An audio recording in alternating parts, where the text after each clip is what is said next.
Welcome back to Chat Up Sports, episode 155. Back in the foundation, a very tumultuous Tuesday. We got love-hate of the week, coaches' firings. College basketball released their poll today. Nobody cares yet. No offense, college basketball. I still love you, but most of the world does not. We have NFL coaches' firings as well. Can't wait to talk about that. But first, Joseph, let's hit that theme music, brother.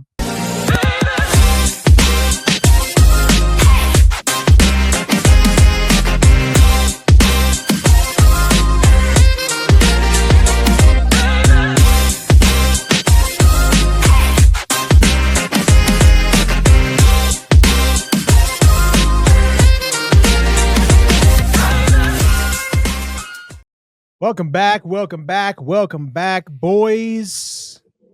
I missed yous over the weekend. I don't really know ball. My ego is hurting. Drew, I'm very happy for you to go 4-0 this weekend, so I'll introduce you first for big and congrats. a chat slip cash. Only one of the weekend. Yeah. Go ahead and get that in there. Salt in the wound. I know, man. Yeah. It was a good weekend for me. If you look at the graphic every week, I only made it back to 500. And I lost a lot of real dollars, not fictional chat slip dollars. So it was a good weekend in theory for me. Yeah, in theory, it's solid. Biggie, good, bad weekend? NFL made up for it. That's good. That's good. Yeah. NFL, specifically Baker Mayfield. Shout out to Bake. MVP right now. Yeah. He's a lot of fun. Yeah. He's a lot of fun. I'm good, though. How are you? I'm great, dog. Almost father of a 1-year-old. Yeah. Almost father of a 1-year-old. Yeah. We'll get into that here in a few minutes. I'll save that. Joseph, welcome back, bro. How you doing? Good. Drew, just a forewarning. You had a really good weekend. Okay. Don't lay any coin this upcoming weekend because it's the books get back. It's the books get back weekend this time. Oh, they got me. I mean, he had one W. Yeah, no. There was one green check mark in this bad boy. Yeah, there were still some other legs. Yeah, I'm good. G Money from the great state of Alabama. How you doing, bro?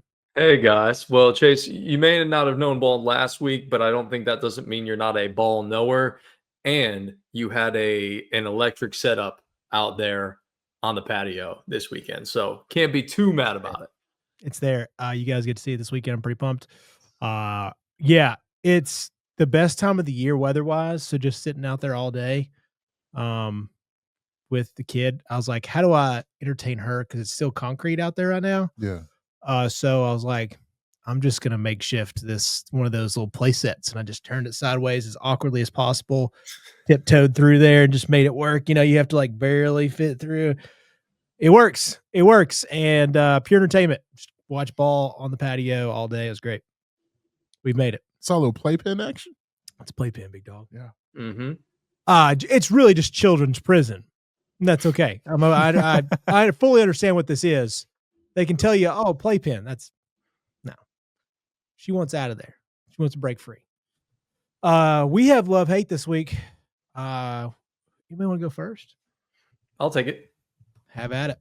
All right, so let's start with the love. I'll start with the love on this one. So my love this week, I know you guys aren't huge baseball fans. And I know we don't talk a whole lot of baseball here on the podcast, but being a big baseball guy myself, I did happen to watch that game on Friday. I don't know if you guys saw it, but between the Detroit Tigers and the Seattle Mariners, Game 5 of the ALDS, an absolute banger, 15 innings.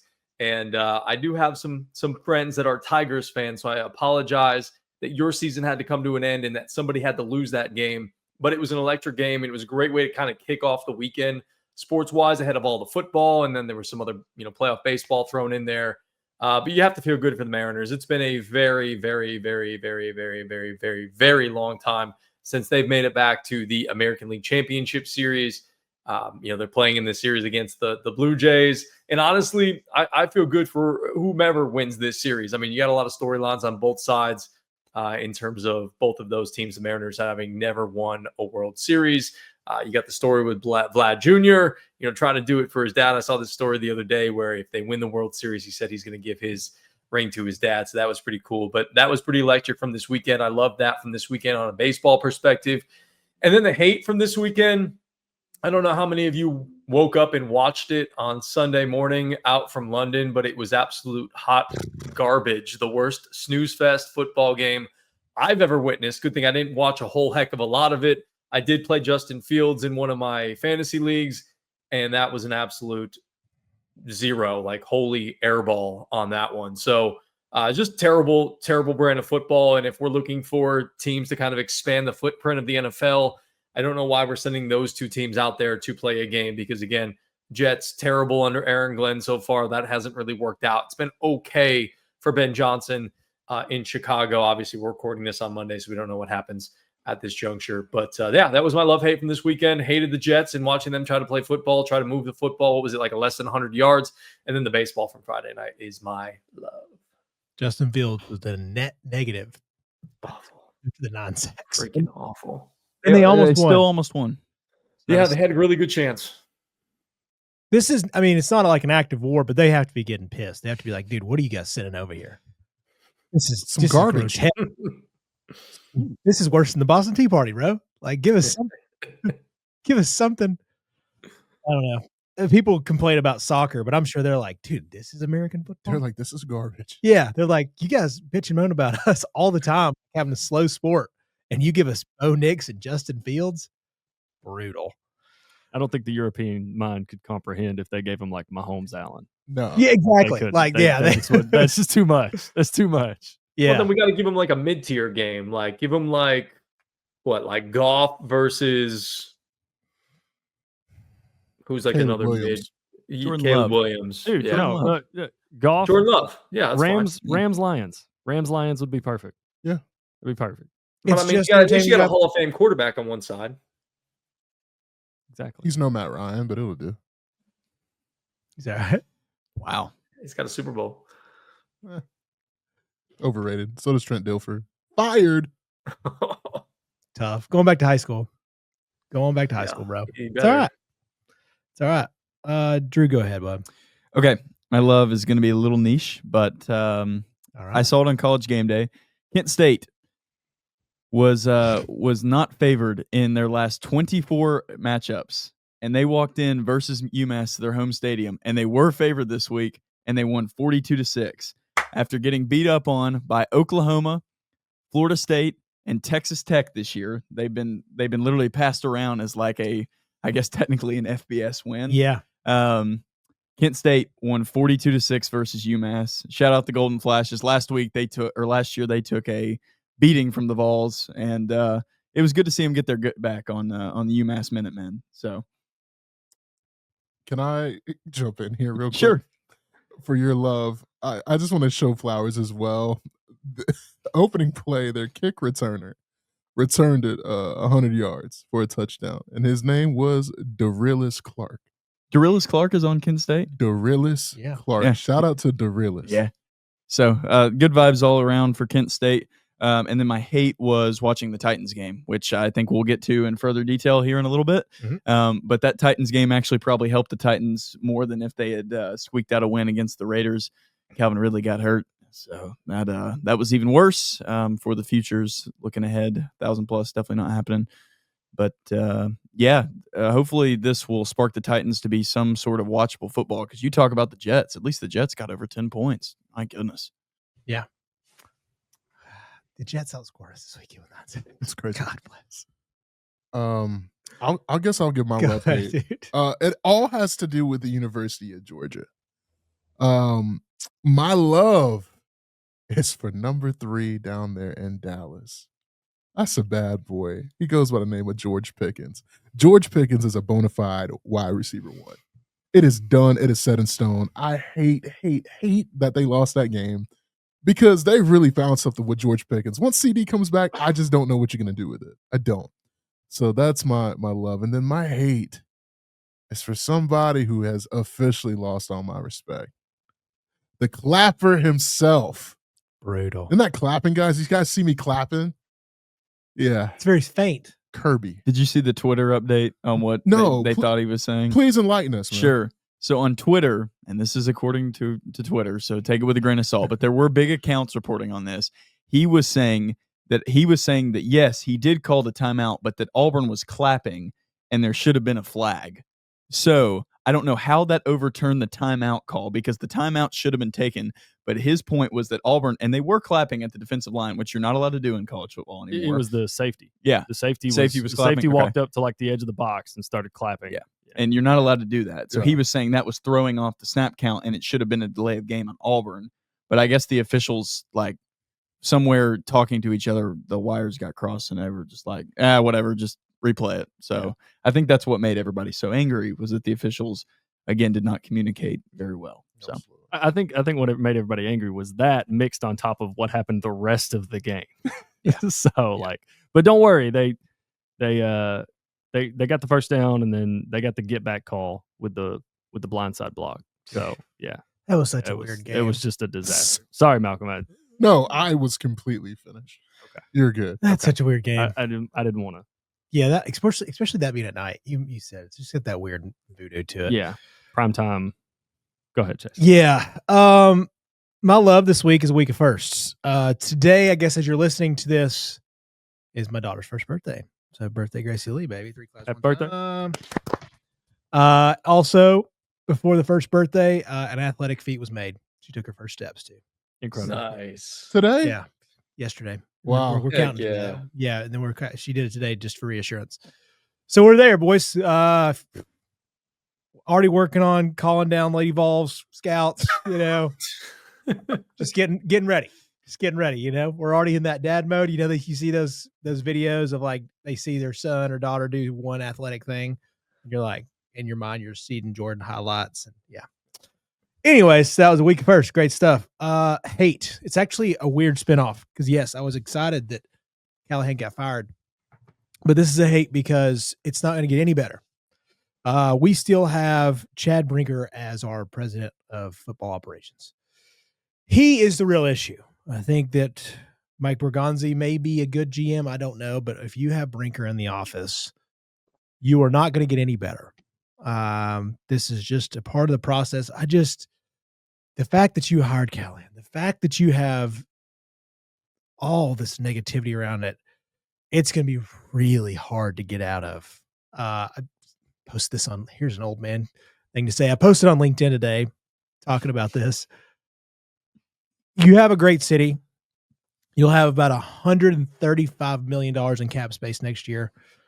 And, as far as for the wealthy, the no state tax thing's nice. Sell the city. You got to sell it, but you don't have anything on that roster because, there's some Cam things, but you can't really use much right now, man. You can't go out there and tell me without being a pretty irrational fan, like, yeah, he's it.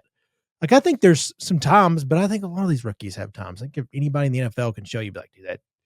If you're in a certain situation, you're always like, he's pretty good.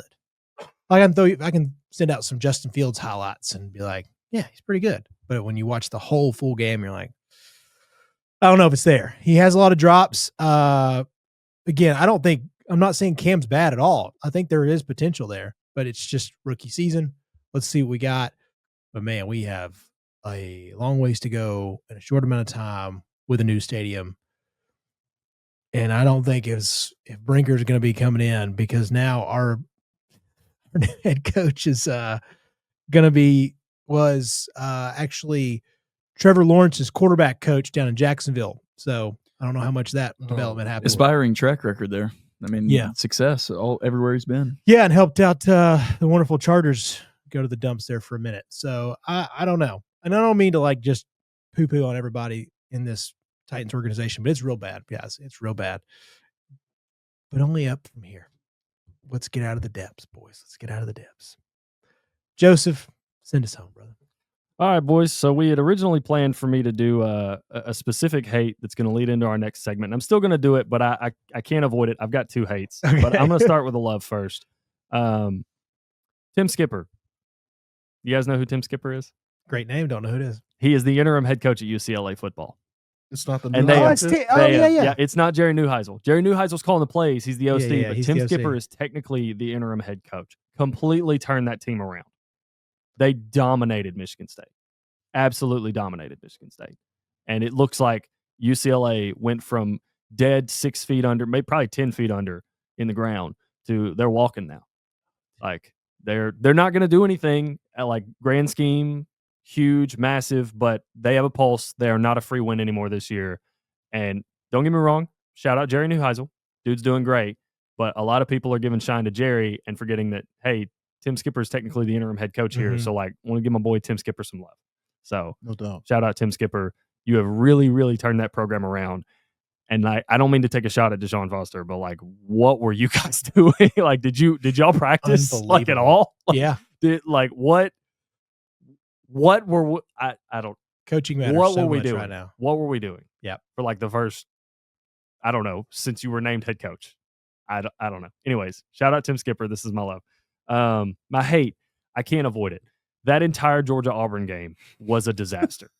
It was a disaster. I was planning to not touch on it. Me and Drew touched on it a little bit on Saturday night. It was that was an emotional, I was emotionally drained, and for all the wrong reasons. Like, I was emotionally drained in the Tennessee game because that game was incredible. From start to finish, it was just a game of the year candidate. Heavyweight fight. This Saturday was like, can I delete this from my memory? Like, we got the win, and I'm like, can we delete this from my memory? Yeah. Because just the way that it was handled, whether you agree it was a fumble or not, the whole Kirby situation and him, whether it was a timeout, whether it wasn't, I said in the reaction show, if they're like, oh, you weren't calling a timeout, well, it's still a delay of game, coach. Like, I don't know how you fumble that bad as an officiating crew. And then on top of that, I spoke to Drew about this on Saturday night too.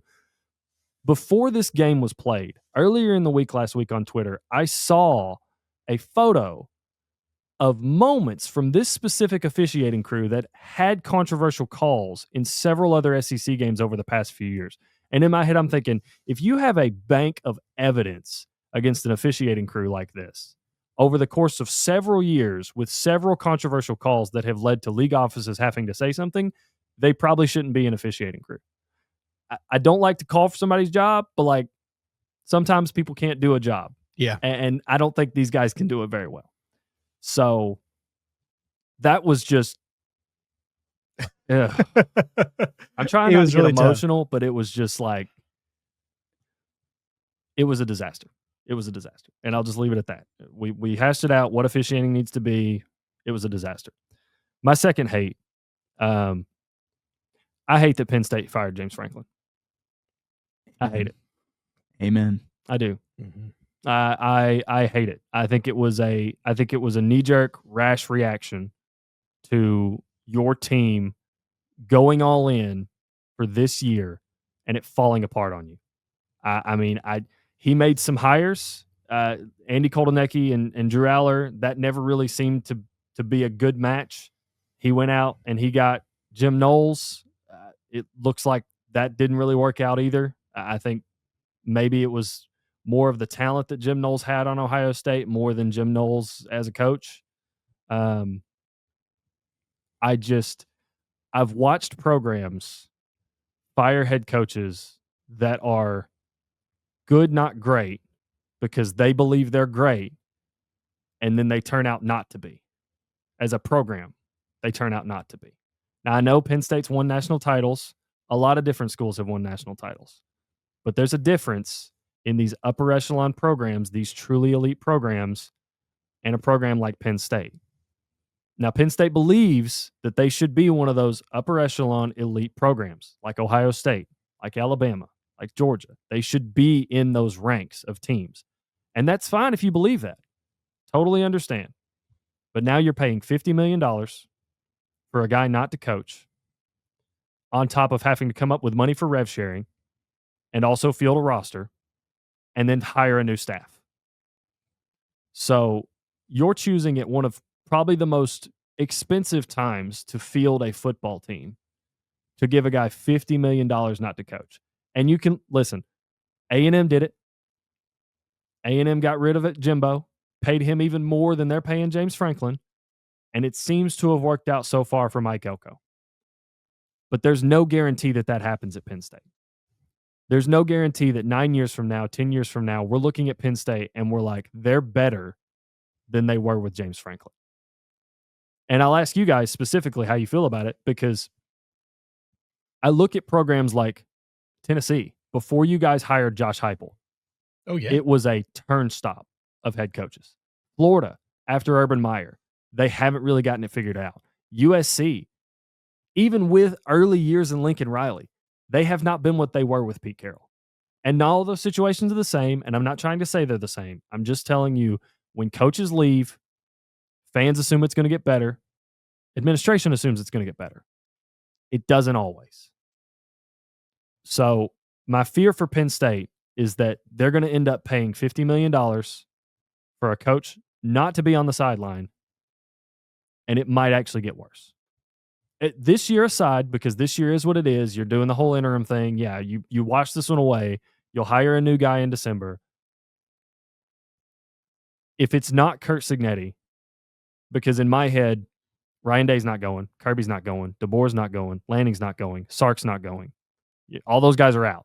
They're staying where they are because I think they're all at better jobs than Penn State, and they're all very committed to where they're at. Okay, who's your immediate answer? My first answer is Kurt Signetti. First call. He's my first call. If I'm the Penn State administration, he has to block my phone number. Kurt Signetti has to force me to not be able to contact him, within legal bounds, obviously. I'm exaggerating a little bit, but I don't know who you hire that I think is going to be immediately better than James Franklin. And I'm going to be honest with you. These rumors about Matt Rule, I think that's a lateral move. I think that's a lateral move. I think if you hire Matt Rule, you're hiring James Franklin 2.0. That's a downgrade. Straight downgrade. I mean, listen, I can understand why you think that, and I wouldn't push back on it much. And that's not to take a shot at Matt Rule, because I think Matt Rule's a good head coach. I also thought James Franklin was a good head coach. Yeah, he couldn't win against Ohio State and Michigan. I understand that. But you go from not winning against Ohio State and Michigan, and this year is what it is. The whole UCLA thing and the Northwestern thing, those are terrible losses. But you go from, on average on a year, beating everybody else in the Big Ten to now, what if you hire a guy that can't? And then you're in this turnstile of head coaches. I mean, it's ultimately Penn State believes that their program should be higher than what James Franklin was elevating it to. And I understand that. I totally understand you want your program to be at a certain point. Your fan base wants to be there. But it's a harsh reality to find out you're not. Yeah. It's a very harsh reality to find out you're not. So we'll see. I don't like it. I think it's a rash decision for Penn State. And we'll see. I don't know. What do you boys think? Reckless, stupid, and college football malfeasance of the highest kind. Absolutely the most short-sighted thing I've ever seen. I hate it. I hate everything about what you did, because if he got to the end of the year and he was 3-9, okay. Yeah. Okay. Same. If he was 5-7, 4-8, fine. But the fact of the matter is he was probably going to figure this out. They were probably going to be able to get themselves to 7-5, 8-4. I mean, do I know that for sure? 8-4 is not. It wasn't off the table. This is stupid. And you guys will probably talk a lot about this. So I went the other way, and I just went and looked at the SEC, and I went through all the teams, and I wrote down a list of teams whose coaching situation I would get rid of every single one of them today to hire on James Franklin. Let me know what you think about this. Okay. Kentucky. Yep. Facts. Arkansas. Yeah. Yep. Auburn. Mm-hmm. Yeah. You like Hugh Freeze over James Franklin? I'm addicted to the ex-girlfriend version of Hugh Freeze. Okay. I understand what that. he used to be. Yeah, sure. Mississippi State. Yeah. South Carolina. Go ahead. Go ahead. Go ahead. That's what this list is for. I'm a little bit of a Jeff Lebby stan. I'm not going to lie to you. That's fine. I don't know if I'd take. I'm willing to be patient with Lebby and understanding what Mississippi State football is. Yeah. So, but I mean, would it be a coaching upgrade? I would think probably yes. But if I was Mississippi State, I would stick with Lebby for now. I got 3 more. South Carolina. I don't know what's going on with Beamer because I want to believe in him so bad, but yeah, right now today, yeah. I think even with Franklin's documented problems of winning the big games, your ceiling is higher as a program with James Franklin than it is with Shane Beamer. Yeah, because you think about I don't know if they can do the exact same, but if you get to 10 wins, statues are up at South Carolina, dog. Yeah. I agree. All right. Last two. Florida. Yeah. Yeah. Immediately. I love you, Immediately. Billy. My the- love for you is you- documented, but The Texas No game way. was great, dog, but you just went out to A&M and got bodied. Yeah. Like, Yeah, you can't do that. and finally, probably my most controversial one. I would send Brett Venables packing in a heartbeat to get James Franklin in the door. It would. I think we're kind of forgetting that Brett Venables had the hottest of hot seats before the year, before they stormed out to 5-0 and only beat Auburn, and then they just got crushed by Texas. I would send Brett Venables immediately out to Cancun to get James Franklin in the door at Oklahoma. Immediately. I'd be like, sorry, Brett, something better came up. It's a good ex-girlfriend metaphor. I love You're it. with the 7. Here's the 9. I'll That's take the 9. closest Get one out of for here. me. That's the closest one for me. And that's Yeah. just the SEC. That's So just- I didn't go through all the conferences because there's about maybe 20 jobs that I would say were safe if James Franklin was available. Like, and that's just a rough estimate. It could be less. so real quick, Greg, I heard you say no about Billy there. I just love my guy too much. I think he's such a good football coach, and I don't know why I want to hire somebody who's 4-21 in big games and can't win a big game. That's not going to fly at Florida either. Okay. I just wanted to hear that. One Yeah. name I'm surprised you didn't bring up, Drew, because I was waiting on it. And I want to present it to you guys as a podcast. Brian Kelly. Nope. You take Brian Kelly over James Franklin? I would. In their where Brian Kelly is at, I would. I think they are in the same tier. Yeah. They're literally the same. same They're guy. literally the same. They're literally the They're same. the same Yeah. guy. It's a lateral move. Yes, I'm saying that'll be that I lateral. think Yeah. Franklin would Yeah. be an upgrade just in the SEC over all those coaches. Where if tomorrow you could get him on a plane and you could get him coaching your football team and you could kick the other coach that's currently there Yeah. to the sideline to out of the stadium, I would. Well, How about listen, James, how about James Franklin or Clark Lee? Great question because I looked at it. I keep Clark. I would keep Clark Lee. I would as well. Not from because I don't know what kind of coach Clark Lee is going to turn out to be. I don't. He's got Pavia, and that's kind of like he's been awesome. sure he's been awesome, and he's a Vandy guy. He went to Vandy. He's from Yeah, Nashville, exactly. Tennessee. he so, played like- at Vandy, didn't he? What? Yeah, he played Yeah, at he Vandy. did. Yeah. So for all those reasons, you don't get rid of Clark Lee. Now, if you're asking me who's coaching right, like resume right now stacks up higher, it'd be James Franklin, of course, because he's had the years of experience. But at this current moment, I wouldn't get rid of Clark Lee. Yeah. Not yet. I think James will end up coaching somewhere. Personally, I hope Virginia Tech hires him. He'd be great there. I think he'd be phenomenal at Virginia I Tech. I really don't think he's going to come back to he's not going to go to Arkansas. No. I don't that's not for him. I don't VT is perfect for James Franklin. I don't know if he's going to want to come back to coaching this fast. I don't know. I wouldn't be surprised if he wants to take some time, hang out with his family, enjoy the buyout money. Like, there's nothing wrong with that. Go work a TV gig because any of these networks will have you on to talk ball. Like, it's just they fiend over coaches coming on to talk ball. So take a gap year, maybe, but I would love to see him at Virginia Tech. What I about? think. Go ahead. I'm sorry, I don't mean to cut you off, No, Jay, you're but fine. I wanted to just ask real quick to Chase specifically as a Titan fan in the room. What about him as the next head coach of the Titans? Absolutely not. I don't know. Yeah, I don't think he translates He, to the he NFL. ain't he ain't no NFL guy. I agree with you. I just wanted to see your reaction. I think there are a big take of mine is that's another thing about Callahan is like I don't know if you're like narcissistic or crazy enough to bring like you have to be Vrabel kind of weird. Like you have to be a level of egotistical, a little narcissistic to dig the Titans out of the depths of hell that it feels like right now. Like it takes a monster to get out of this. And I don't know if like that's the thing is Callahan's a nice guy. Billy Napier's a nice guy. Like those things don't translate. Is your monster currently working for Barstool Sports? John Gruden. John Gruden. I wouldn't say it out loud, but There's no way. I feel like he's so blackballed from the NFL. Like, isn't he suing the NFL? I don't think he's going to get another gig in the NFL. And he's gonna. We win. love Probably not. we are on the level of let's hire something. Let's do something stupid. We have to put butts in seats in a brand new stadium.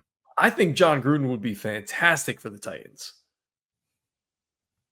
He'd sell tickets. He would sell tickets. I would sell will say tickets. this: we ain't winning a Super Bowl, John Gruden, but that boy can market. But he's also got a great You team. just got to dig him out of the hole. Just dig us out of the hole, and then we'll get your predecessor. Be the guy that gets us Your out of successor. there, and then you find the right guy after Bring that. John and Jay together, you think? Bring his brother? Dude, let's get the whole squad down Might there. as well get Rex Ryan and Rob Ryan together as well. Why not? So there's 3 guys, and just real quick, getting back to Penn State. Yeah, I'll let's leave it circle alone. back. Let's circle back. There's 3 guys that, to me, have you guys seen those TikTok edits? It's about cars, and it's like, here's the veteran, the rookie. You guys know what I'm talking about? The Yeah. cars. Oh, edits, yeah. So there's 3 guys. The veteran is going to be Kirk Zignetti. Obviously, I'm making him the highest paid football coach in college football. It's going to start. Where was Nick Saban's deal? Oh, Nick had a deal. Nick had a special deal. So he had a clause that anytime somebody got upped over him, Yeah. he would get a raise. Oh, wow. So, like, I pretty think nice. he finished making close to like 11 million, if not more than that. I don't remember exactly, but I know at all times, like after a few years, Yeah. That's incredible. Nick was the highest paid coach in college football because he'd get a raise whenever somebody got paid more than him. I'd But- put and him- it was worth every penny. I'd Worth put him every at dollar. 15 million to start. And then this NIL, I'm just going to guarantee you a yearly 30 million to spend on NIL. So here's, I agree with you. Like, I think you throw the bag at Kurt Signetti. Yeah. I do. But like, what I worry about is where does that money come from for Penn State? Adidas. How do y'all feel about that, by the way? Like, what again? I don't Where does know if that- that's yeah, confirmed. where did that happen? I don't know if that's true. Twitter was having a field day with it. I don't know if Adidas actually did that. I don't know. Well, But if they did, if yeah. they fronted that money and donated it to pay James Franklin, It had to be. then Penn State has a shot to throw a bag and field a roster. Like, The blue bloods now of Adidas, it's Penn State. Tennessee is like right there. Yeah. You know, they're like 1A and 1B. So that's how it is. And then, all right, so Kirk Zignetti, and then my last year, I'm going to go real fast. I'm calling the old vet, not the old vet, but what's the next tier before the rookie? The runner-up. The runner-up. Thank you, Drew. You're so Gen Z. It's so great. The runner-up. Hey, Lane. Ole Miss sucks, doesn't it? Hey, I got some money. All you got to do is win about 10, 11 games every year in the Big Ten. You're not getting fired. Mississippi sucks. You know it sucks. I mean, that's what just got James Franklin fired. You have to find Was Natty winning coach. 10, you But have to, everybody's going to believe even if Lane it's can win not the Natty, though. even if it's not Natty, it's like, hey, you have to beat Ohio State. And I think Lane can do it. Like, I believe he can do it. I never believed James could. I mean, we had enough precedent to think that James couldn't. But at the same time, like, I like where your head's at, and I think they should call. I'd call him. You would. I don't think he's going to go. Yeah. After watching the little bit of the Lane doc and seeing the way that he was going to take the Florida job, and his daughter asked him not to, and he's kind of come around more to being like a family man. Yeah. I really think Mississippi Lane is likes it. Ole Miss, dude. I do. I think his family's ingrained there. I think he likes the standards that are set there. I think he understands that he can build towards, years where he He's got a competes for a shot. playoff, competes for a national championship. But if he has a random 8-4 year, 7-5 year, he's not going to get fired. Like, the more I think about Lane Kiffin at Ole Miss, the more perfect it feels like. It's a great that marriage marriage. is. It really So, is. And then the rookie, I'm going down to South Florida. Yeah. And I'm going to say, Golish, listen, are you ready? Are you really ready for the moment? Yes, 'Cause I like that specifically, one. if they are getting that spot, that G5 spot, and they're a top 15 team, bro, you got to go. Because I'm He's telling you, definitely like a third or fourth. I mean, we're probably a fourth or fifth option. that would You got be to strike while the dangerous. iron's hot. If you get that opportunity, go for it. Or if Kirk Signetti goes there, then maybe he gets an opportunity to bump up to maybe like Indiana and keep things going Yeah, there. I love Yeah. that, G. That's A a goal good- will have a P5 or P4 job by the next year. I mean, think so. if he wants Yeah. to, like, if he Yeah. wants to, if he's committed to South Florida, that's a different thing. But I I think can't imagine that he would turn down. No, because you also have the play calling of the year that Tennessee was knocking on the doorstep. well, also, like, Great point. I don't think Alex is just going to, and I think we're kind of getting to the point where we're going to, I mean, it's hard to say because that buyout money, man, it's the best job in the world is to be a fired Power 4 coach. $20,000 a day. Like, yeah. So think about it this way. Today, he could fly private to anywhere in the world and pay for a humongous yacht for the entire week. Yeah. Yeah, he makes like Wherever what, he $21,000 a day or something. $667,000 a month. That's insane. To not coach football. Which Oh my gosh. And you know what you've already made. You know what's sad about that? What's up? Jimbo makes more than him. Hey, Jimbo man. Fisher makes more than him. I would like to know if he called him. Like, hey, how do I? What do I do? What do I spend my first week doing? Jimbo's like, listen, son, let me tell you. I would. Yeah, he's like, I got Going a out whole to plan. Cancun, spend a week there. Here's and what then I come back. did. Dog, dude. Yeah, that's exactly. The south of France would hate me, dude. They're like, oh, this getting redneck coming in here, So just splashing money on the tables, dude. I'd go to Red Lobster. Yeah, bring me red. Yeah, so I don't want think lobster. I want the red. either way, he's I don't know. James is living good right now with the. Obviously, he's not happy about it because he wants to be coaching football. He's a competitor. He like that's why I think he'll get back in somewhere.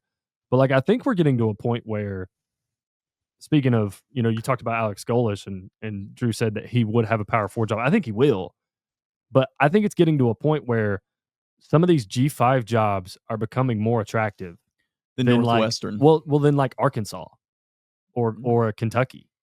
Like, yeah, and you're going to see True. these G5 coaches because the pressure's just insane, dude. And It's just absolutely a school like insane. Kentucky that allocates so much to their basketball program. Yeah, like, football's an afterthought. But I mean, still, Mark Stoops makes $9 million. Yeah, to win 7 games a year. Yeah, it's Wow. crazy. Mark If you want to, Stoops- I was just gonna say, Sorry. like, even if you are at one of those schools in the SEC, like the money is so good, and like you guys just talked about with James Franklin, that like, yeah, there might be a lot of pressure, and you want to do well, and you want to compete, and you want to bring them out of irrelevancy, but still, you take one of those jobs, and that's like generational changing type of money for like your future generations of your family. Like, it's hard to turn down that type of It is. money. It is. And the reason I say that is because of guys like, I think guys like Matt Campbell still exist. Yeah, Because Matt Campbell's Yeah. had his pick of the litter of jobs, and he's just like, I'm just going to stay at Iowa State. I've turned this program around. I've built it into what it is. That's another guy I'd call. I mean, this Call might Campbell? be the I'd call one Matt job. Campbell. This might be the one job that he might be thinking about. Yeah. Especially if they do get into a Tennessee situation where Signetti's your first call, but again, with the NIL era, is it kind of dumb for Kurt to change over? I mean, he might just want to stay at Indiana. Yeah, and they've got some good money pumping in. Like, this is not a program that's scared to spend. Yeah, they'll have to bump up his salary, but if he's like, I mean, no offense, like, what's the difference in like, I think he's at $7 million now. Like, what's the difference in $9 million and $10 million? I guess, like, Yeah. in that scenario, like living in Bloomington. Or 8.5 and 10. Like, what's Yeah, the exactly. Like, how much What's- happy are you with an additional $1.5 million a year? With the extra Sure. pressure of Penn Yeah. State, I was going to say Sure. pressure is going to play a big role, bro. you are no matter what happens now, you're almost a hero. Like, you're going to have a statue eventually. Like, especially if they win a playoff game. Like, just one God, playoff dude. game, dude. Yeah. Holy crap. So, I don't know. Like, it's just, Signetti's your first call. I saw an interesting one, and I want to see if I also See have if you- a fun one. you may have the same one. Okay. I'll see. What if the Vanderbilt to Penn State thing keeps going? That wouldn't mind, but yeah, I saw that on Twitter a lot. I saw the kind of the connection, like, this kind of first time Power 4 head coach that brings Vanderbilt up for a few years, transfers to Penn State. I struggle to see why Clarkley would leave. I probably due to money more than anything, but like we've already mentioned on this podcast, this episode alone, he's a Vandy guy. Like, he Yeah, played exactly. at Vandy. He's from Nashville, Tennessee. Yeah. Like you listen to some of the stuff they were talking about in the Alabama game. It's like, no, we're going to win a national championship at Vanderbilt. Like, I'm sick of trying to convince people that we're going to do that. Like, that's what he's building. Now, whether he's successful or not, that's totally on him. That's on his program success. But even when Franklin was there, I didn't hear any of that. Like I No. heard, like you didn't hear like we're gonna win a national championship at Vanderbilt. Yeah. Well, Like- he's not a Vandy guy. Yeah. James wasn't a Vandy guy. He took And that that's- job and he built them up, and he did an excellent job. He got them further. No, he did have Jordan Matthews, which is like, Yeah. he had Jordan Matthews. That was the who's biggest. back on the staff now. Yes, he is he's a Really? special offensive Yeah. assistant Yeah, he's on officially. the staff Yep. now. Good stuff, y'all. So- I know that. I Um, didn't realize he was in the NFL 10 years. I did not know that Yeah. either. Philadelphia He was pretty Eagles. good. He was on Yeah. he was on the Eagles. Panthers practice squad forever too. Yeah. So I mean, It's a good gig. I mean, if you're not mine was Dave Arnott. I don't know. What's that? Wait, Dave David- Aranda Aranda. from Baylor? Yeah, Yeah. I'm sorry. Dog, Really? Yeah. I can't see. Why? I feel like that would almost get like Greg Schiano'd. That would get negative press. Like, Sure. I think Penn State fans would riot. Sure. If they went. To I hire thought they Dave may want to Aranda. keep the bald thing going. So. I don't know. I don't. It could. It could. I mean, it could be a theme. Who knows? I like Aranda. I have I- one more, Go ahead. but I'm gonna Michael. let you Go finish. Yeah, no, please. go ahead. Bro, what if I just pick up the phone and just like, hey Dabo, you went out of Clemson. I got you a great fan base that doesn't complain about nothing and they're hungry to win. I mean, he said if Clemson ever decided to go another way, he's not done. Like, Well, he's still coaching. This is the Yeah, coaching he's cycle for it. This might be a good move for him. I mean, we can't rule it out because we saw Lincoln Riley leave Oklahoma and we saw Brian Kelly leave Notre Dame. Yeah. Like, I don't think Dabo would leave Clemson, but I'm sure Notre Dame didn't think Brian Kelly was going to go to LSU. I'm sure Oklahoma didn't think Lincoln Riley was going to go to USC. Is it a better job, guys? Yes or no? Everybody. Oh, Penn Penn State. State. Penn State Than better. Clemson. Yeah. Well, I mean, Clemson is the house that Dabo built. So At is the- its- is the question, because the Clemson job is only so good because of Dabo Swinney. Like seriously, Yeah. like will the Clemson job regress in value with him not there? I I don't know, I- but I don't. I But think it being it's in the worth South, positing. it's I don't- like, I would say Clemson in its current standing is a better job because of the proximity to high profile recruits, being as close as you are to the state of Georgia and state of Tennessee, and then having homegrown recruits in South Carolina. You can reach into Virginia and get good recruits out of there. You're not that far from the Atlanta area. Like, I would say that Clemson is a better job than Penn State right now. That is due to Dabo Swinney. But the pitfalls that we've seen of Clemson are because of Dabo's philosophies. Like, if you brought another coach in there that's all in about, like, if you brought Lane in there and he was like, yeah, we'll take transfer portal kids, as well as being you can recruit to Clemson. You can. man, I know Dabo's kind of regressed a little bit as far as recruiting goes, but we've seen that you can get top 5 classes to Clemson, South Carolina. So you bring in a coach that's willing to do that and then also supplement with the transfer portal. I think Clemson just has a easier time year over year having success in high school recruiting than Penn State would. That's a great explanation. What are you thinking? Quiet. I'm Just a better place to live too. Yeah, like Penn State. It's again. I think it's a good job, but now you're just seeing, oh, they'll cut anybody. Like, and this is going to be it may be, again, these jobs aren't open yet, but it may be a brutal cycle. You might be competing against Florida. You may be competing against Clemson. Hell, you may be competing against the likes of like North Carolina. You may be, I mean, it might be 5 or 6 very big jobs as far as spenders here, people. Carolina is not a good program, but we are Big willing to job. spend a lot of money on something stupid. So if you want to just overpay for something because we got a couple billionaires around the area, we got you. You want to come to a very nice home place? You're welcome. But you will not be good.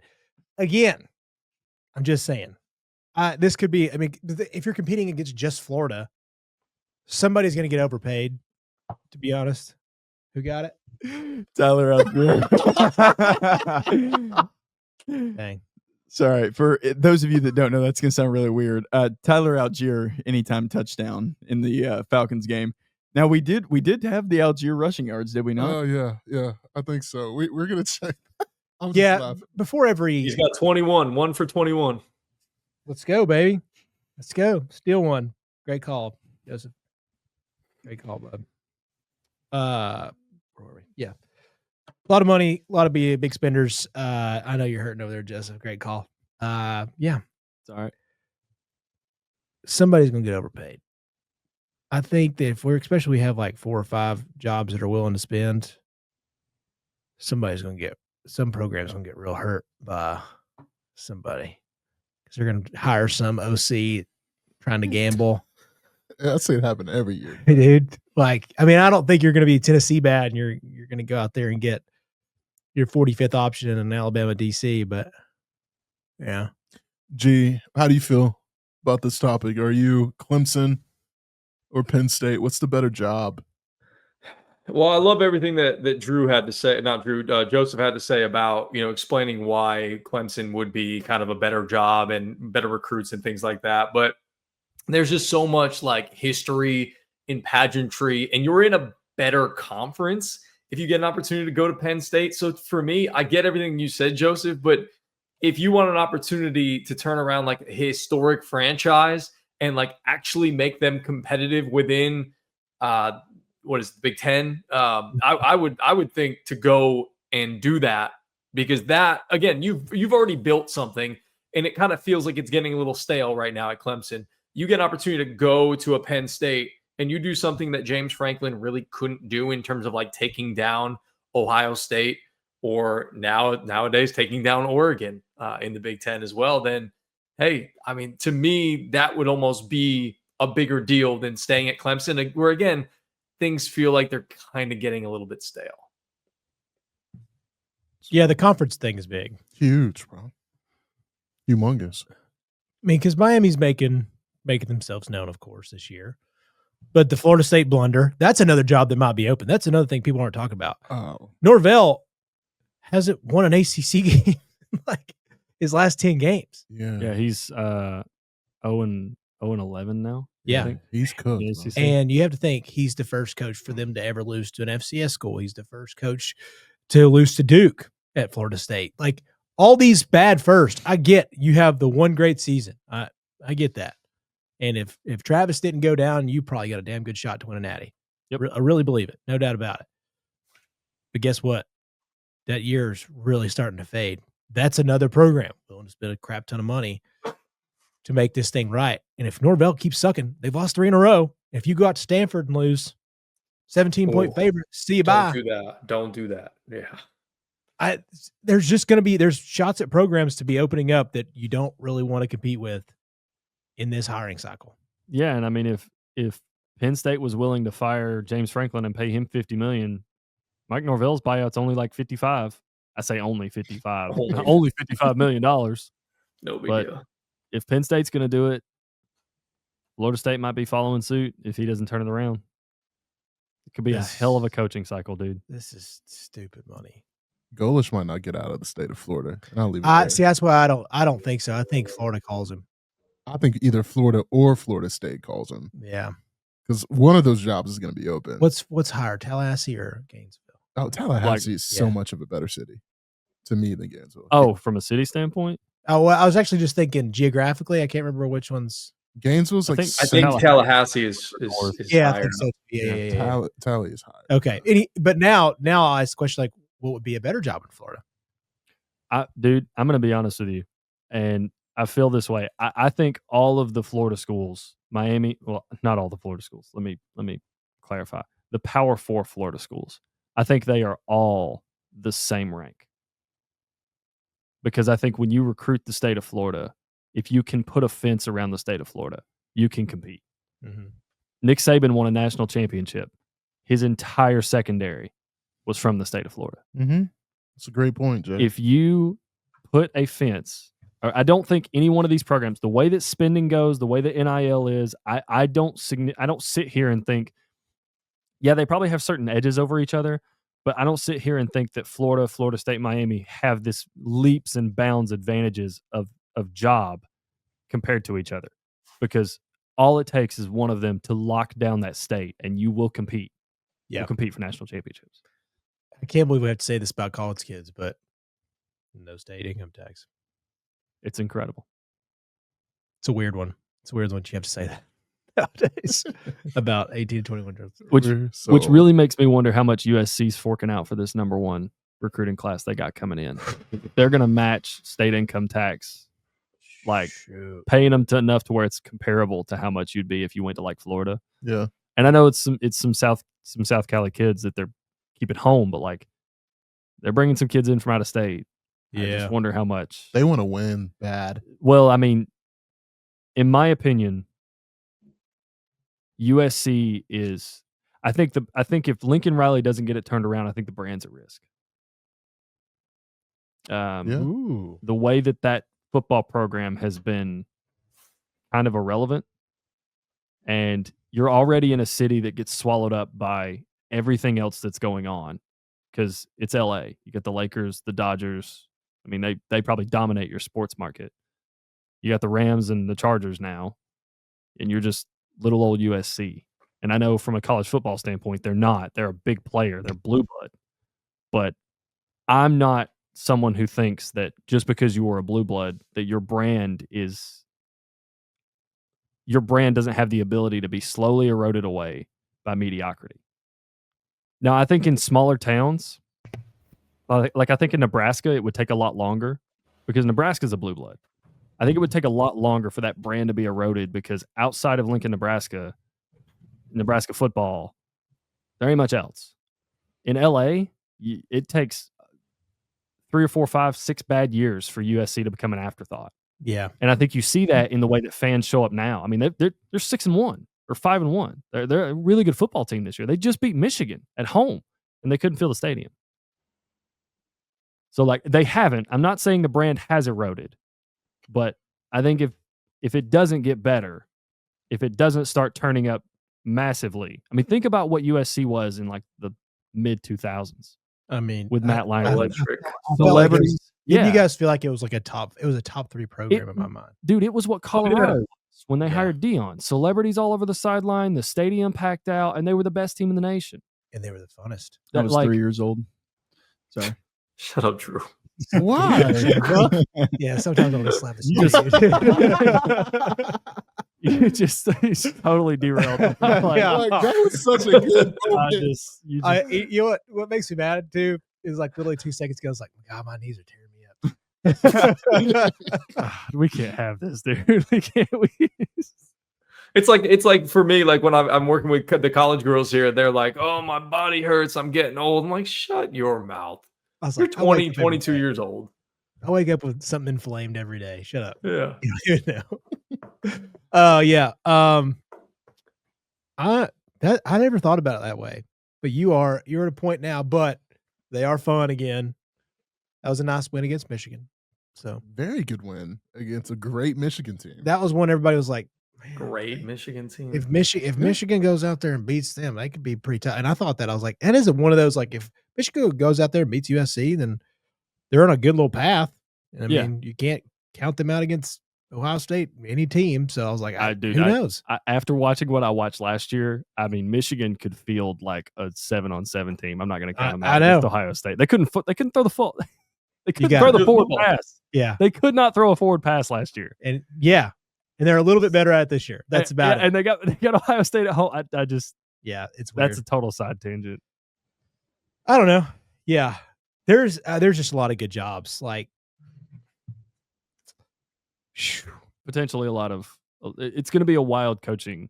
It's going to be a wild coaching offseason search. It is because I think we're going to get a lot of surprises. Like I'm not. This is like nothing, but I mean, there's going to be people like Penn State if they don't get Cignetti or whatever, then it's. Like you're just gonna be throwing out a lot of big numbers to people. Yeah. And I'm just like throwing out a random, but people like Drinkwitz could be like, dude, Penn State offered me $13 million or $10 million or something crazy.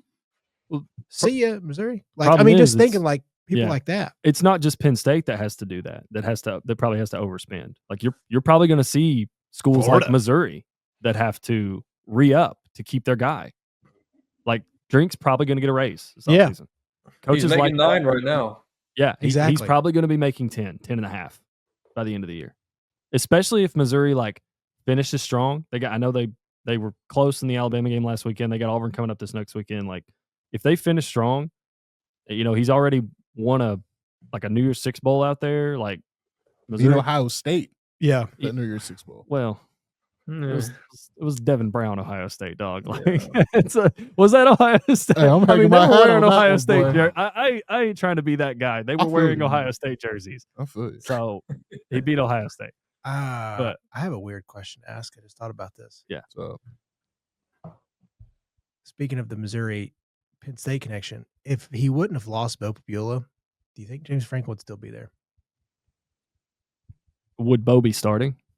Because That's how I now would that you answer. have Aller, because I think the another added part is you see how good Bo's been. Yeah. So in a weird way, you're like, well, now we don't even have a good backup. We don't have this promising backup in Bo Papula. Yeah. If you had that, it's kind of like having like a Jackson Dart come in, like saving Dayball's job. Mm-hmm. You don't even have that. I don't think that would have mattered because unless Bo comes in and they beat Northwestern, Yeah, maybe. But because I think you actually probably have a chance with that. Well, at that point in the game when Aller went out, like there wasn't. I don't think Penn State got the ball back. Yeah, when Drew Aller went down. But I guess I'm saying now, like, because Bo's good, you're like, dude, you lost that guy, and you're sucking this year, and like we have no future after this year. Like that's kind of how I think a lot of fans are thinking, is because you get the Bo picture of at least this guy's pretty good. Yeah. And statistically, I guess probably in total with rushing yards, like doing better than Aller, I guess. He's young, so like he looks more like he looks more raw. Like you can see that when you watch Bo. Yes. But I mean, Drew Aller is what he is. Yeah. I think we've known that. He is what he is. Was Bo's ceiling higher? Maybe, possibly, but I think it's just like another, like you're just finding everything small, and the fact that you see what your hope could be. Like with Bo, you're like, well, young, talented, flashy. Yes, you barely lost, but you had a drive to beat Bama. Yeah, like you had that. I don't know. I thought that was an additive too. I was like, I bet that seeing that plus everything that's going on, just get rid of him. He's like, oh, you can't hold on to the other guys either. Well, it's not even just that. It's that like, we had this guy on the roster and you chose Drew. Yeah. Like you went That's with what Drew I'm saying. Aller. It's like, it's just a double-edged sword. This is all I see your point. And it's something that'll get thrown out. It's all speculation. Like we don't know how good, because the Drew we get at Missouri might not have been the Bo that we get at Missouri might not be the Bo he would have been if he'd have stayed at Penn State. Like we don't know. Yeah. Like he looked pretty good when he came in for Aller last year a few times, but we don't know. We don't know. It's something people are definitely going to bring up, though, especially if Missouri finishes with like double-digit wins this year. Yeah. Yeah. All right, let's get to last thing. You want to talk a little playoffs, what we got right now? You want to pull up the graphic? Yeah.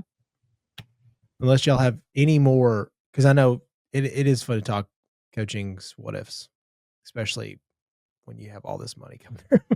I just wonder, my last thing on this, because I'll bring up the picture here and pause get this goober off.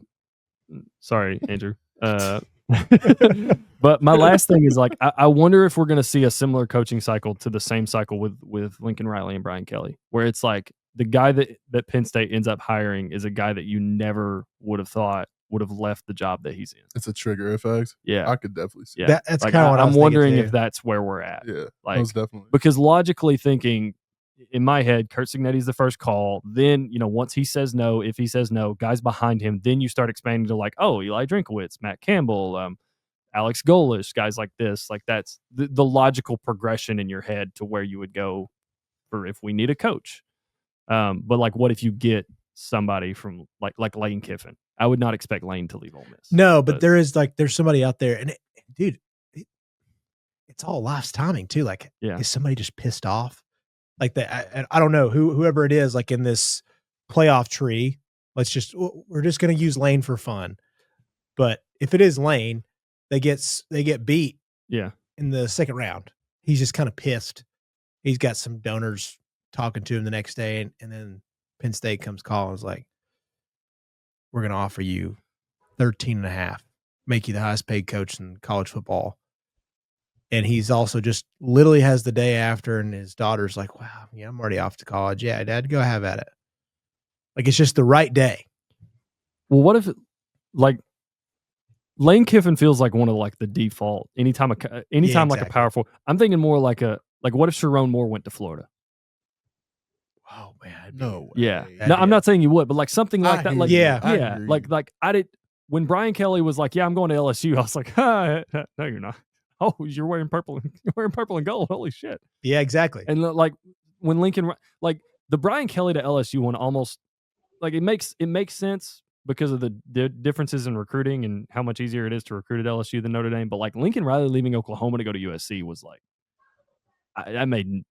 that felt like I would have never saw that coming. Marcus Freeman. Marcus Freeman. Yeah. That's Marcus- if kind of who Marcus I've been sitting over Freeman- here thinking about. Yeah. If Marcus Freeman took like the Florida job, I don't think you'd go to Penn State because that But feels going to like, Florida. yeah. That handsome bastard. That God, he'd rake us. crush. He'd Or rake- like going to Florida State. Marcus Freeman went to Florida State. he'd rake us over the coals, dude. He'd be. I'd be back to losing to Florida every year. I fear nothing. Yeah, I would again, hate that. I would hate I'm that. a So, Marcus Freeman. hater. He's dude, perfect. as Joseph He's perfect. also made the comparison, they could roll out a 7-on-17, and I would still be like, I don't know, they can get us this year. They can. I just can't. They can. I can't get over it. I can't get over it. All right, pulled up. As of right now, this was we looked at this. It was as of yesterday, right? Yes. Yes. Yeah. This Sunday. article's from yesterday. It's from CBS Sports, and it's projected playoff first round matchups. Kyle Field. God, you guys were right, man. That's a banger of first game. It would be. No Tennessee. Yeah, no Vols. It's right Mm. now. It'll be 8-9 matchup. We're going from the top to bottom. This is how it's listed. Texas A&M versus USC. The 8-9 matchup. Winner would go on to face the bye week number 1 seed Miami. Who would y'all take? I'd take Texas A&M. A&M. A&M at home. Would be A&M. I think that'd be that might be the biggest spread on here. I don't know. I think Ole Miss would be a heavy favorite over Georgia Tech. Hmm. And I say that I like what Brent Key and Georgia Tech are doing, but just knowing like power rankings and That's true. how they value numbers and rosters, and I think Ole Miss would probably be like a double-digit favorite over Georgia Tech. I think Not A&M Indiana, South Florida too. I mean, the way Indiana's looked, yeah, that actually might be like Yeah, 11 and a half. That'd be 11, 12. maybe 14. Yeah, it'd be Something like close. that. Yeah, especially being in Bloomington, Indiana, in the middle of winter. That would Oh, suck Those South for Florida South Florida. boys would die. Yeah, but I mean, a little shout out to a matchup this week. I mean, I don't want to say the G5 is going to get decided this week, but the G5 could get decided this week. That's Is right. this Memphis, Is it South Memphis, Florida? South Florida? Yeah. So that very well could be Memphis, like Saturday night. That spot could belong to them. I mean, there's some other players like UNLV's 6-0. Do what you want with that. Somehow. That's some yeah, way. so Do what you want with that. Dan Mullen is a demon. I know. It took a miracle to beat Air Force this week. Like Game of the year. flying by the seat of their 51-48. pants, man. Yeah. Well, it doesn't matter if it takes a miracle if you're the only Bingo. undefeated G5 team and you Yep, sneak that's in. right. It doesn't matter if it takes a miracle. You can get beat the hell out of just for free. So, yeah, they have Virginia's old quarterback, right? Yeah, Anthony Calandria Yeah. and Alex Orji. Yeah. But Alex Orji's. He's hurt. There are no more orgies in the end zone. Yeah, I know. It's sad times. R.I.P. He should just switch to running back, dude. Yeah. I think he'd make a mean running back. Denard Robinson, same deal. What could have been? Be smart about it. You're not a good thrower of the football. Anthony Richardson. I'd say At least he had, like, Anthony's at least a little bit better than Alex. Yeah. No disrespect to Alex, man. I'm not here to just dig on Alex, but True. Man, Oregon, Georgia again. Anna Odson. I don't see Georgia. I have Getting the 10 nightmares about what DeCorian Moore would do to our secondary. God, Like, I Moby, have- that's a tough I road have for Georgia. nightmares about what DeCorian Moore would do. I base that solely off of what I've seen from Georgia's secondary. Because like I don't want to think about it. Yeah. Dude, what sucks is like you'd almost rather be the 11 seed and go to Ole Miss and just not have to travel Yeah, to, plus to the depths of you, Oregon. you play them. You already played them once. Exactly. But I'm assuming based on these rankings that this is what Oregon, Ohio State, Big Ten, and USC's right outside. They're the third seed in the Big Ten. Alabama, Texas A&M in the SEC title game, Mhm. and Georgia's the third seed in the third. Yeah, no, Ole Miss. Ole Miss and Alabama in the the- SEC title yeah, game, which and is Texas A&M and Georgia being the 3rd and 4th seed in the Yeah. SEC. All right. Man, that Texas Tech team, that's gonna be nasty, dude. Are they a wagon? Are they just like is Vegas gonna? How long is it gonna be before Vegas just floats out like minus 27.5 for Texas Tech playing just like another? I think Not they're going to long. walk Big through the 12 Big team. 12. I don't think they're going to have any problem with the rest of the Big 12. Like don't just the quality of Big 12 team that I've seen, it really feels like, especially what they did to Utah at Utah. Yeah, It really Yeah. feels like Texas Tech could walk out there, play a C+ ball game. Maybe they won't cover the spread doing that, but they're going to win the ball game. I mean, apparently spending a ton of money works. So this is the soccer. first mercenary team that I've seen that works Yeah. like this. Yeah. This. I think and I think it's primed perfectly to fit in the to work in the Big 12 because I think when you spend a ton of money and you go out and you try to do this in the SEC or the Big 10, I don't think it works. I think we have proof that the model is just not there. Like, yeah, it's probably going to get you 9 wins in the SEC. Like the Lane Kiffin model is, it's but at a certain point, coaching Years of high school, Sure. stacking years of high school sure, classes. or stacking years of high school Yeah. classes, or that I'm misplacing the word in my brain, but it means I don't know. I'm sorry. He lost it. It's He's okay. just gone. We've all been there. Yeah, but I think it's primed to work for the Big 12, and I think it's a model that the teams with money in the Big 12 should definitely follow. Like if you're going to be in the Big 12 and it's going to be a toss up anyway, well then just pay the best athletes to come to your school, and who cares how they act or who cares if they leave in a year for the draft? Who cares? Texas Tech is about to be the blueprint for the Big 12 and what success is. Mhm. Literally, Yeah. you see it happening right now. You mentioned it on our last podcast. They just went through UNC and was just like, hey, the best 5-6 guys, come on. Yeah, UCF, UNC, like all these schools Yeah. that are like, oh, we're going through the shit right now. Like Yeah. weird coaching firings, like they went out immediately. We're like, there are 4 decent players on every single team. Like these Yeah. are what you'd consider B guys. And if you have a good coaching staff, you guys make these B+ players. For sure. And you got a whole bunch of B+ players, and then guys that now you're realizing the kid from D tackle from UCF, A- guy, like, dude, your defensive line is tier 1, Yeah. along with Miami, along with a couple other like places. Like, dude, Well, they're not just doing that though. They have like 3 kids at the number 1 position in the country in the Yeah. 27 class. They got like 1 out of Georgia, 1 out of Texas. Like they are paying high school recruits as well. Yep. Like they're going all in. Yeah.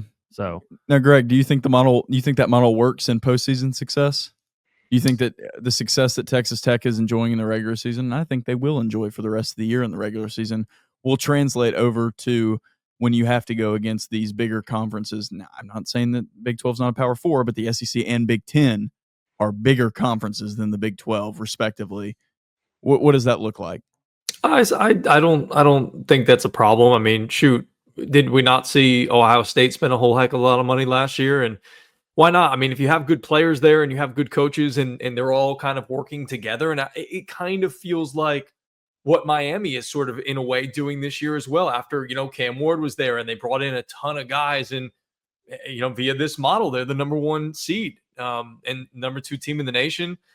So I do believe that this model, for my money, is going to work with a lot of these different schools because, again, we're seeing it work where other coaches like Adabo Sweeney is not adapting to do something along those lines, and it's not working. So, again, that's just sort of the way of college football right now. And you look at Georgia, and they brought in some guys as well. So, to me, yeah, I believe the model is going to work. As you can see it, there's a whole lot of examples here of guys or schools or programs paying guys a whole heck of a lot of money to come to their school and to help build these winning programs. And again, you think of Texas Tech and you don't really think about football. Same thing with Indiana, but clearly something's working there with the coaching staff and bringing in those players and paying for those players or giving guys opportunities to play at a higher level.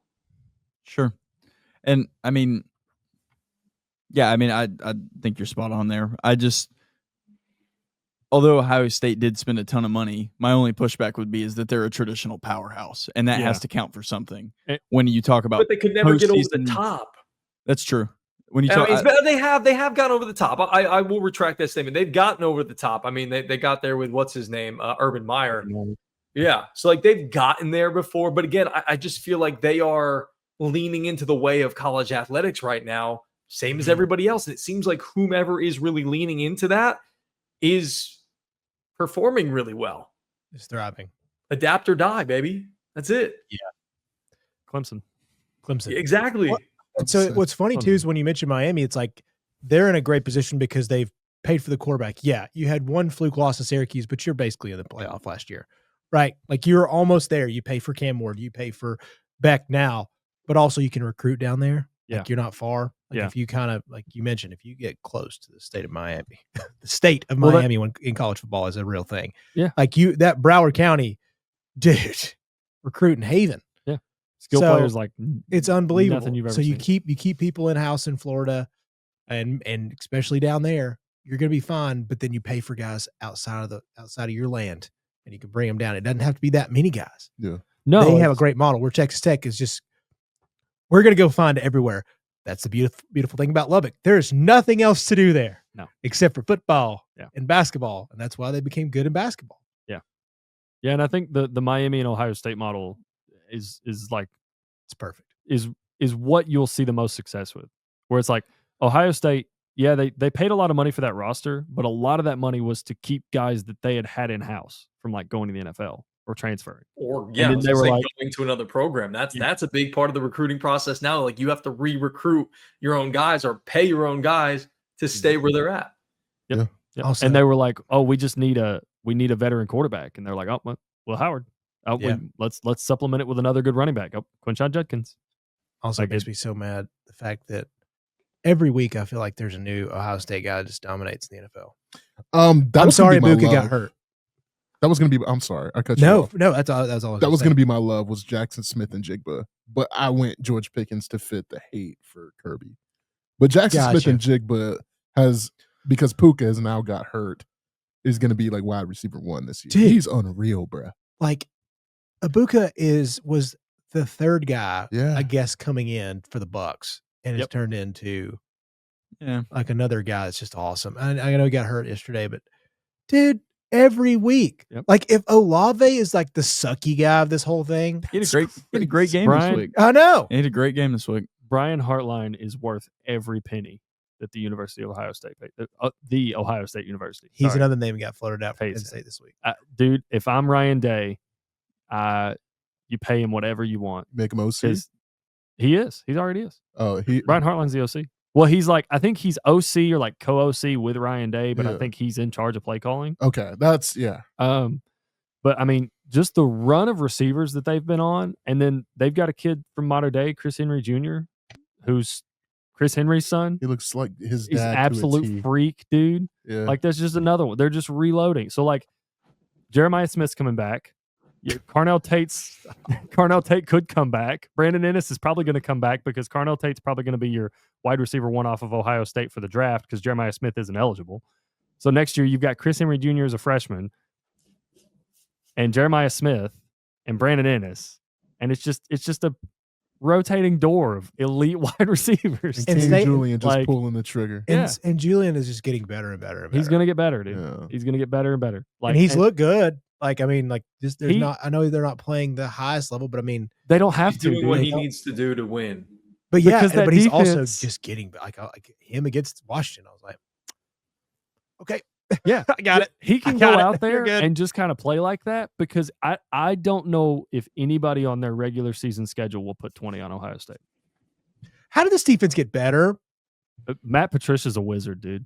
They're just doing stuff. I mean, they're just honestly, doing it's- stuff it's- that doesn't make it's- sense well, to college guys. No, you know what helps, and I really think this is what I think Matt Patricia would be a good DC anywhere.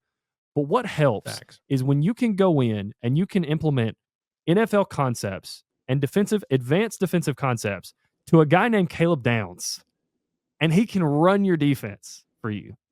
That helps a shit ton. That helps. Like when you have, like, don't get me wrong, I know we're going to give the Heisman to an offensive player, and Ty Simpson's the leader, and he deserves the hype. He's been great this year. But, man, the best 2 players in college football are Caleb Downs and Ruben Bain. And so, like, they should be. He's a freak, dude. Caleb Downs. They're in positions that don't get enough. Like I know Bain's like second in tackles on his team or something like that. He's got a crazy pressure rate. Yeah, but he doesn't like produce enough sacks for it to be crazy. Yeah.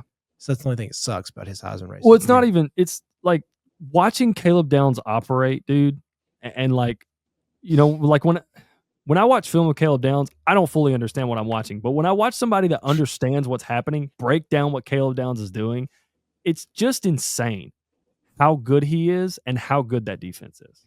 Who would you compare him to? A more physical Kyle Hamilton. Yeah. That's how I see him. And Kyle's a really good player. I love Kyle. And I'm sorry for the situation he's in right now.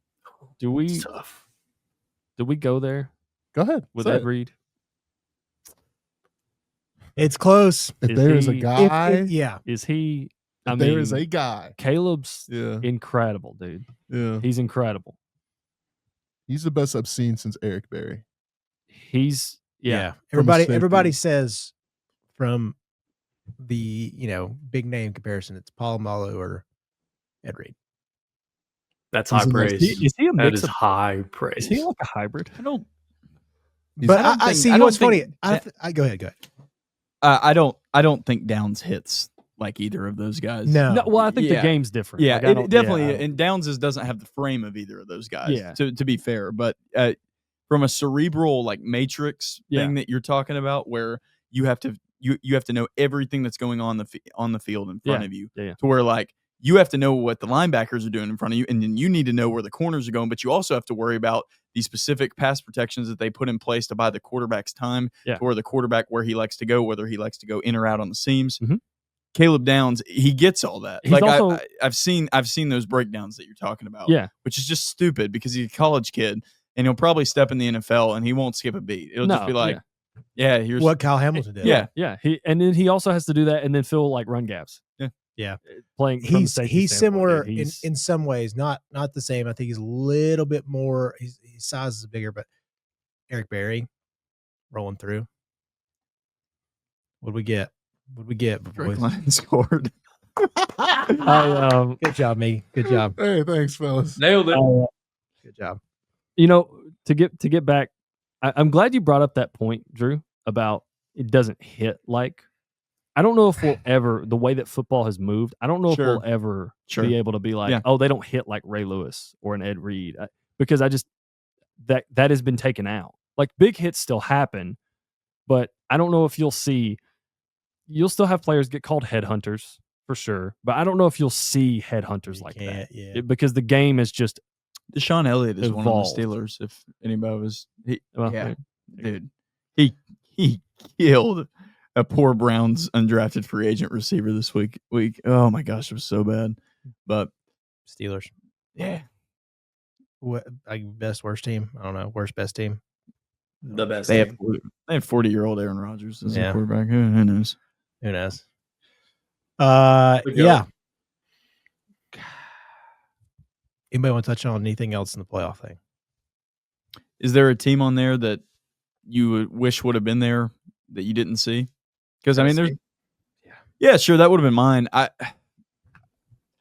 see the Tennessee thing. I think Georgia's on there due to a mutual level of respect for what they have been. Yeah, and I think they are right now, and just the fact that they have the head to head over Tennessee right now. But I mean, there's still a lot of ball left. Yeah, if Notre Dame runs out, will they get there? I think I don't want them in, to be honest. I think it depends on what happens around Notre Dame. I don't think Notre Dame controls their own destiny. I think the best Notre Dame can do is go 10-2 and hope.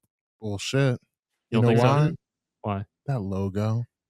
I mean, if they beat USC this weekend, they have logo privilege. That's a big that win. Knocks out USC, that becomes a big win. Yeah.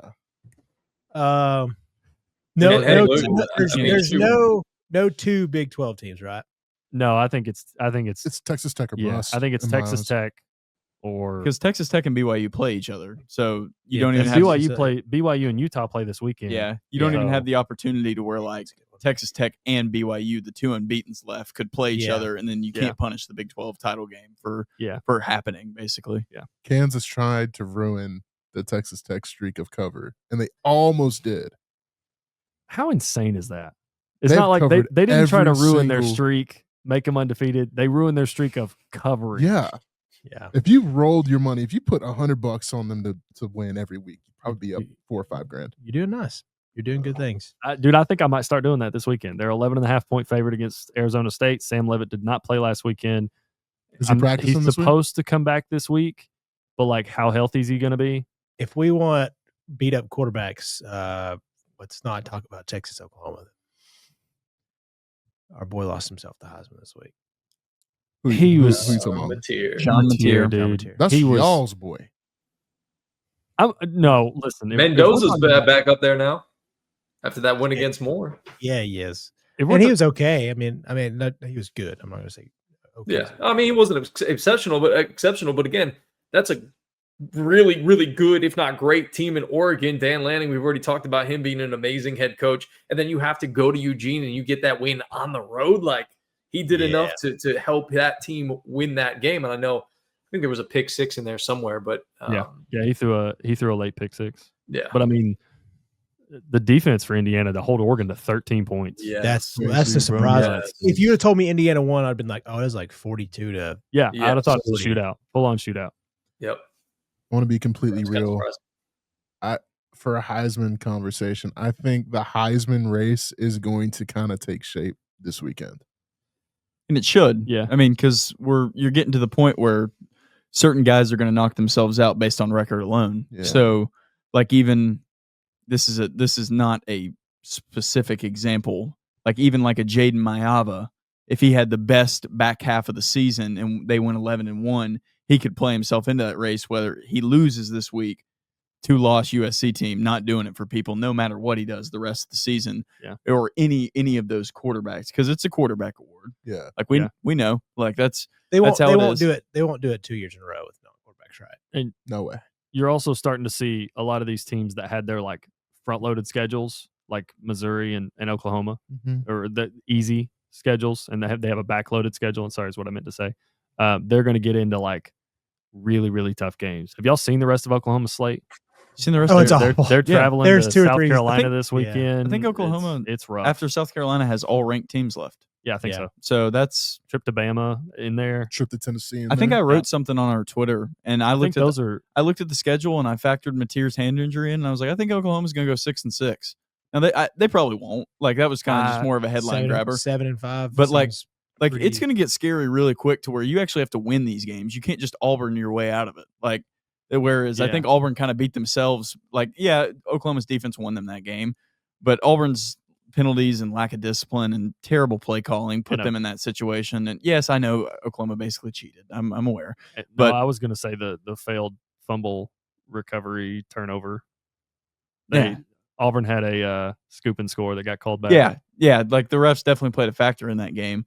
But now you get into a situation where you get to see who Brett Venables really is. Because I'll be honest, I felt like he was in the hottest of hot seats before the year, and then this front-loaded schedule kind of cooled all that off, and Mateer was awesome, and he shot up the Heisman boards, and now you get to looking at it, and you're like, wait, this is Brett Venables, and he went 6-6 last year, and they might do it again. and he ruined. Auburn and Michigan aren't that good. Yeah, like Michigan may finish 8-4, maybe.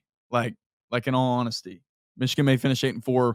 Auburn may finish well below 8-4. Yeah.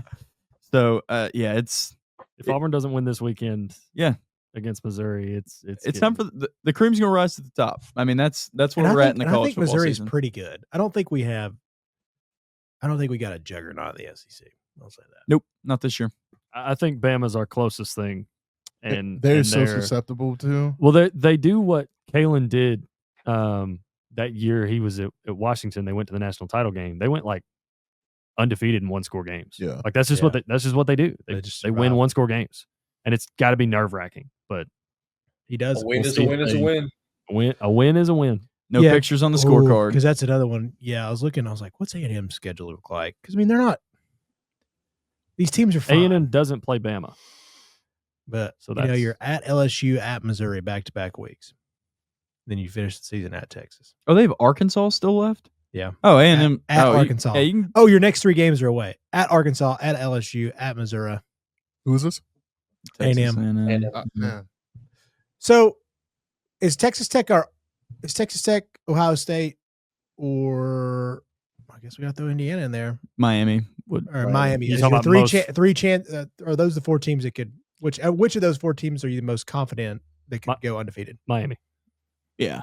Miami's sheer ability to bully everybody else they have on their schedule from a line standpoint, defensive and offensive. The way the ACC is, it's unless they crystal a game away, it's Miami, which they've done before. That's what. But I agree with you on Miami, but barring Michigan doing what Michigan does, Ohio State is not going to miss the playoff. Like it's not even going to be close. Like they could go.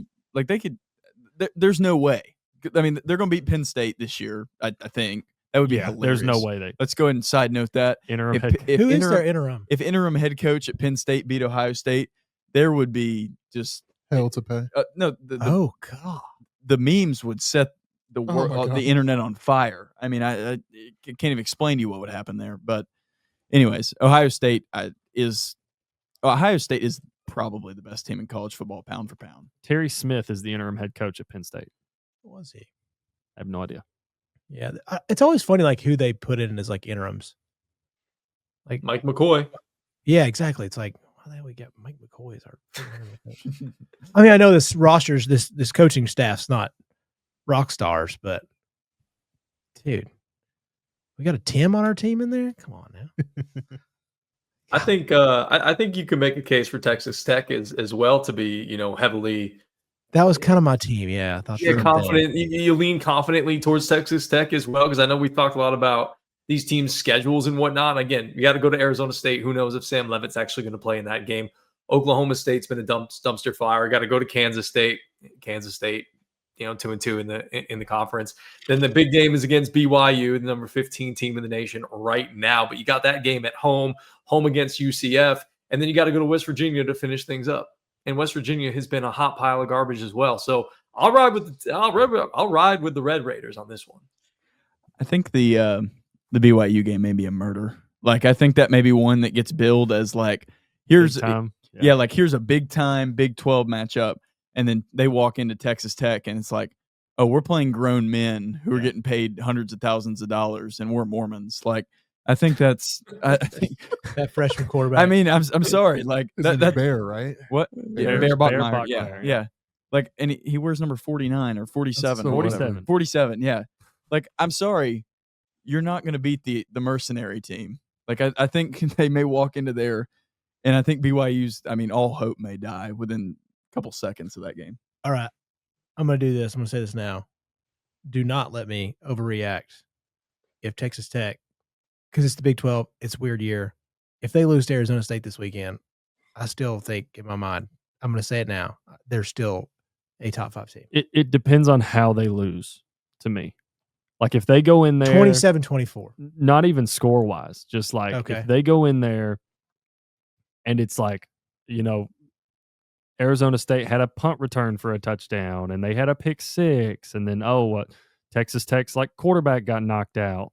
Well, I won't let you read into that. That turns out the backup's pretty damn good. Exactly. Depth, baby. But if they go in there, and like Sam Levitt pitches it around the yard all day and they just get beat, then I'm like, oh, hang on now.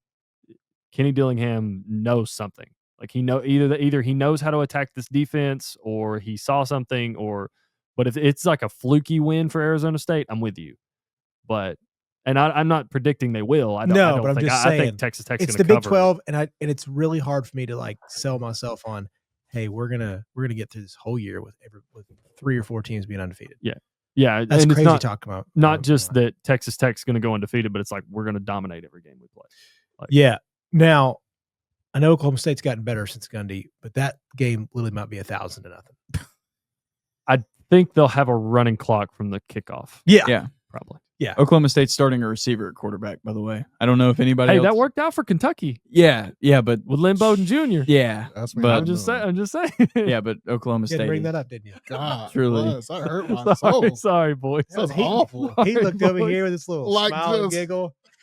That was bad. No, dude. It comes from a place of love because I got some close Kentucky boys, and they were like, "Listen, that's the best we've ever been." Is when we were starting a receiver at quarterback, and we didn't know what to do, We didn't know Nobody what. did. I think they beat Virginia Tech in a bowl game that year. Like, I'm not gonna lie to you. That's the more and more we've gone along this season. That's exactly how I feel about the Florida State beating Alabama thing. It was just so fluky. Castellanos is like the perfect guy. You had no idea what they were gonna run. it's Gus Malzahn revenge game. Exactly, and that's all it was. It was the Gus bus dialing up all summer. Yep. All summer. Yep. I'm gonna win one game. And then Gonna you're beat like, oh Alabama. yeah, State's not very good. They're not very good. Don't discount Pitt. We like Pitt on this podcast. We're Pitt. We're Listen. Pitt. We're Pitt. What does Probable. Dead Man ever die? Listen, somebody on this podcast shall not be named had the Pitt Panthers in their ACC title. Two people game. did. Okay, How's our Cal? we'll find standings out who doing? they are. How is our we don't know. cast? You know what's funny is I went chalk and still maybe finished the worst with Clemson. Now, 'Cause I mean, Pitt, no, Cal can Yeah, be higher in the standings. it's true. it's So, possible. and nobody had Miami, right? Nobody did Yeah. they? No, No. nobody called it. no, I just didn't know what they were going to be, and I thought Clemson. I didn't know who was going to So throw to. many Then all of a sudden he's names. got two great wide receivers. Yeah, I didn't expect Malachi Tony to be just a stud. Yeah. Hey, is that an hour and 50? 30. It is 30. hour 30. 30. Hour Sorry, 30. I was like, We have blown through all road marks, all right. roadblocks. all right. Let's get out of here, boys. Great. Like and This is so subscribe. much fun. It's kind of just like a ramble episode. It was fun. Yeah, That's no, why I had fun. we kind of just rambled. It We was had- a lot of fun. We had topics. yeah. Like we had two real topics, and then we just kind of had like 15 different subtopics off of those topics. There's just so much going on, like in this weird little coaching thing right now. You can just talk forever about it. I can't believe that's us. Wow. wow. Yeah. Chase did say, let's get you boys home for the Falcons before we started this podcast. Yeah, we had no shot that was ever happening. I'm running Yeah, home no. for the Falcons. yeah, let's get you home for next week's game. All right.